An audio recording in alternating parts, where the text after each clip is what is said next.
परिषदचा समाज कल्याण विभागामार्फत जे आज क्रीडा आणि सांस्कृतिक जे 2 दिवसीय तुमचा कार्यक्रम आहे, सगळ्यात सन्मान माझे सगळे सहकारी अधिकारी, जी काही पुण्यावरून टीम आली आहे ती टीम, कारण थोडं पुणेवाल्यांना म्हणजे मला थोडीशी दखल घ्यावी लागते कारण मी प्रॉपर पुण्याचा आहे.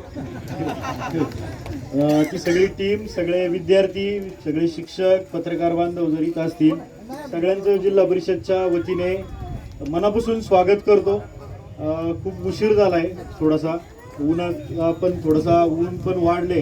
मी सगळ्या विद्यार्थ्यांना एवढंच सांगतो, आता जसं आमच्या खमितकर साहेबांनी सांगितलं की स्पेशल ऑलिम्पिकमध्ये 10 आपले हे आले, पण ज्यावेळेस कधी पुढच्या वेळेस आपल्याला संधी मिळेल त्यावेळेस जे काही सिलेक्शन होईल त्याच्या 25-30% सोलापूरचे कॅन्डिडेट असतील, असं एकंदरीत वातावरण आपण सगळं वर्षभर तयार करूया. जिल्हा परिषदच्या माध्यमातून दिव्यांग बांधवांसाठी किंवा दिव्यांग विद्यार्थ्यांसाठी नवीन नवीन योजना, नवीन नवीन संकल्पना आपण करतोय. तुम्हाला कदाचित माहीत नसेल, ह्यावेळेस जे आपण कृषीचं वाटप केलं, कृषीच्या साहित्याचं जे काही वाटप केलं त्याच्यात 10% ज्या वस्तू आहेत त्या आपण दिव्यांग बांधव आणि महिलांसाठी राखीव ठेवल्या.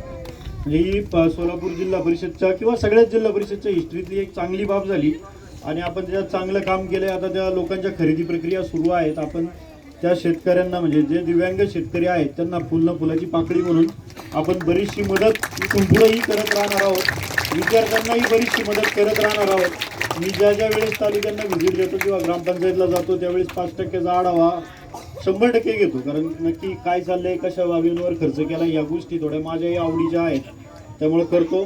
पण मी समाज कल्याण विभागाला एवढंच सांगतो की चांगला कार्यक्रम 2 दिवस घ्या आणि याच्यातून चांगले विद्यार्थी, चांगले खेळाडू निर्माण होतील अशी अपेक्षा मी व्यक्त करतो. परत एकदा तुम्हाला सगळ्यांना शुभेच्छा देतो आणि थांबतो. धन्यवाद.